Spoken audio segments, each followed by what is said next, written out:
Hello and welcome to episode 6 of Ashcan's Talk Real. So, moving straight into it, this is actually part 2 of Relics VMX Brisbane's questions that they had.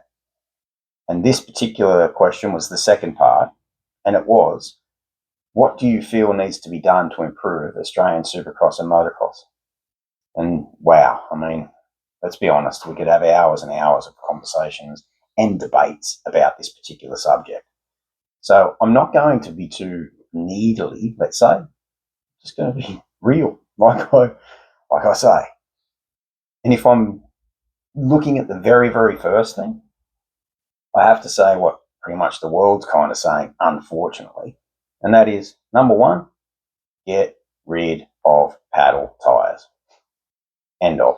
Scoop, paddle, whatever you want to call them, the new generation of these big hook-up tyres, get rid of them. Why? How many things do you want to go through here? Between the fact that the factory scoop or paddle tyres are so much more advanced than the production stuff that us poor old regular people are buying. And that's true to fact, people. If it wasn't, how can you use one of these scoop/paddles on quite a hard base surface? It's impossible.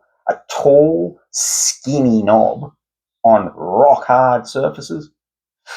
Come on. The advantage now with the factory side of things versus production, from certainly my side of things, is far bigger than it ever was. Back in the day, or my day, 90s, about a second to a second and a half is what you would gain like that with a factory tyre. Now, mind you, I never had factory tyres here in Australia. Ever in my whole racing career in Australia, never had factory rubber, okay, at all. Had some pre-production stuff, yes, here and there, but never had true factory rubber. Till I went to America. And of course, that's when I discovered how much better it truly is. And when you look at the tyres, people, you can't tell any difference other than a particular colour strip or a specific number here or there.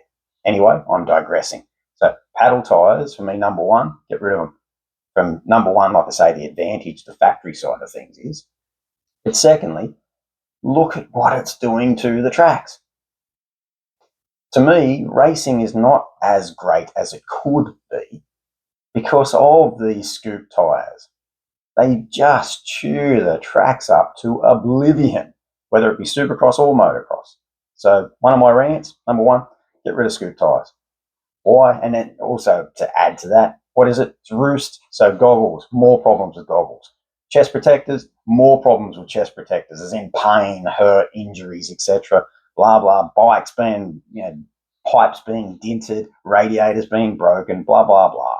The amount of dirt that is being thrown up or debris that is being thrown up from them is ridiculous.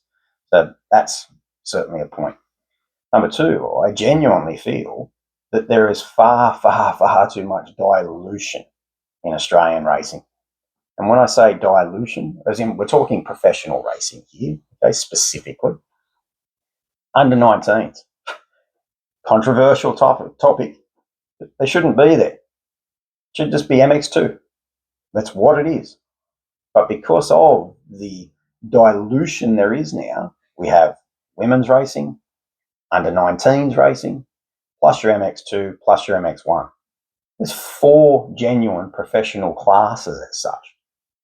How the hell, being a tiny country like ours, can you genuinely expect or think that we can thrive with 4 professional divisions now, where you have to support a certain amount of people to keep the classes going? In my mind, ridiculous. The women's definitely needs to be there, no matter what, because it is a class that needs to continue to be risen. And when I say risen, as in the level of its support and the level of its coverage. But the under 19s, no. You should just be, once you turn 16, you're professional, you're a senior. You should be straight into either MX1 or MX2, whatever you choose to go into. And for my peace of mind, I believe that under 19s, not just the dilution of support and whatnot, but we're not really producing any better and haven't produced any better riders or better results just because of under 19.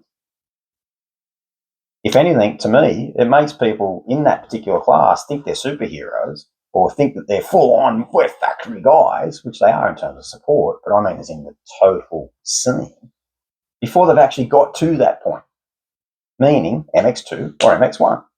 They're the two classes for careers. End of. Under 19s, I don't know where it came from in the first place. I don't know who put it in place, what the deal was. But for my liking, it's softening racing in Australia. In my day, you turned 16 years of age, you were racing the best guys in the country, whether they were 10 years older than you or 1 year older than you. You were immediately racing the best of the best. And I believe that's why from that era, people like myself could go overseas and do well immediately. Because we had the grit. Because as a 16-year-old racing a 24-year-old, or guys older than that, or anywhere in between, you had to man up. And I don't see that so much anymore. My opinion again. Moving forward from there, from the standpoint of races, I think what also needs to be really spoken about to improve and help Australian motocross and supercross at its peak is the factory riders. You guys need to get out and do some club days here and there. You need to get out and do some state titles here and there. There might be a grass track on one weekend that you're not racing. There might be, I don't know, a festival in a country town. I don't see any more top guys doing grassroots. I don't. Again, in my day, I cared about the sport, but I also cared about myself. Of course, you've got to be selfish to be a professional athlete, but if you don't also foster the sport that you are also leading, then what is there in the end? And so when I look back on my career, I'd go and do a club day here or there. I'd go and do state titles for sure. I'd go and do some stadium crosses. Why? Not for money. You don't make money at a club day. Why did I do it? Because I would have loved, absolutely loved, when I was a little kid at club days, I would have loved to have seen a Craig Dack or a Glenn Bell or someone of that stature at a club day, because I wouldn't have known. I would have freaked out. My God, look at this, Glenn Bell's at a club day. My God. And so that's what I did. Why did I do it? I did it to foster the sport. And as for state titles and stadium crosses, sure, there was prize monies at those, but I didn't have to do those events. I did them because I wanted to do them, and I thought, you know what, it is part of what we do. And certainly in my Yamaha days, wasn't even allowed to take race bikes. Just my junk practice bike is what I would go and race. But like I say, I don't see any of the top guys taking that responsibility. Sure, you might go to a club day and sign some autographs and turn up. Take your bike and go and race. You know, if you're not out there, putting yourself out there, letting people see you, touch you, sign autographs, blah, blah, blah, how can you expect the sport to keep growing? So for me, that's a massive bugbear. You absolute top riders out there, just remember yourselves when you were 9 or 10 years of age at club days or at state titles. Think of how you would have felt or how you did feel if there was a top rider that turned up. Always do the reflection. Another point is money. Money in terms of prize monies. To go to a national motocross championship, what are we talking? Maybe 5%, and maybe that's even a bit much. But let's just say 5% of the paddock are making money, are genuine professionals, let's say, or have mummy and daddy who have enough money that you can be a professional rider. The other 95% are paying to get to the races so that 5% can afford to be professional. That's the dichotomy. And if people are not prepared to genuinely look at that and talk about that, well, we've got no grounds to go forward. So why do I say that about money? Well, what I say is there should be point money like it used to be back in the 90s. Whether it's $1 a point or $1,000 a point, doesn't matter. Just so that those privateer guys that turn up, they make 1 point and make just 1 cent, $1. It's enough of an encouragement to make them want to do the next round, to do the next, because there's just some tiny little bit of something that came in. That for me would be something that should be looked upon. The last one, and certainly, I mean, there's plenty more things, but again, this is just all off the top of my head, is also back to, well, actually not the last, I'll say 2 more. Motocross Championship entries. In my day, again, the 90s, 2-day event. Turn up on the Saturday, you have qualifying. And there could have been anywhere up to 80 to 90 entries in a class to qualify down to 30 riders on the start gate for Sunday.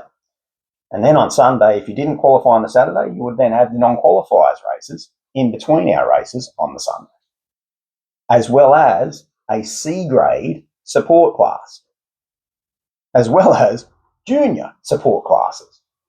Everybody, as in from juniors through to C grade, got to race at professional Australian motocross championships. That, for me, that's what's lost now. We're a captivative audience, meaning you only allow 30 or 35 riders.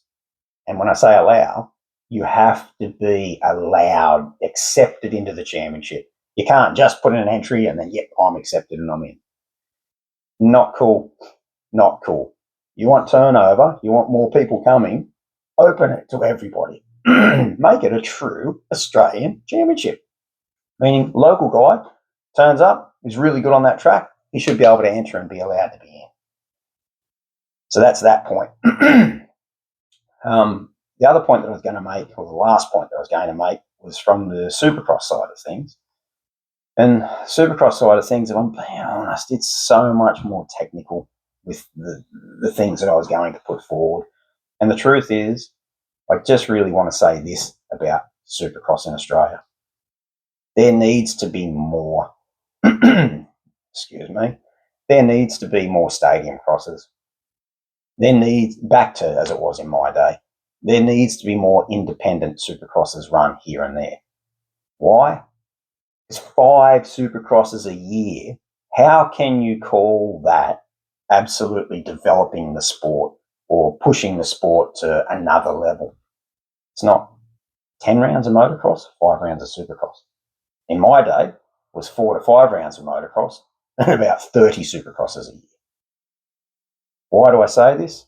Supercross gets people to sit down in seats in comfortable arenas or at night time with a beer and their friends and whatnot. It's not motocross where it's stinking hot, it's dusty, or it's pouring rain, blah, blah, blah. You don't push Supercross. You don't push the sport out to the masses. So I hope that this one has been informative, and I hope it hasn't ruffled too many people, because that's not what I'm trying to do. Like I say, I'm trying to start conversations. And there are plenty more on this particular subject that I'd like to do. So anyway, I hope that's been a good one for you, Relics VMX Brisbane. And until next time, keep keeping on.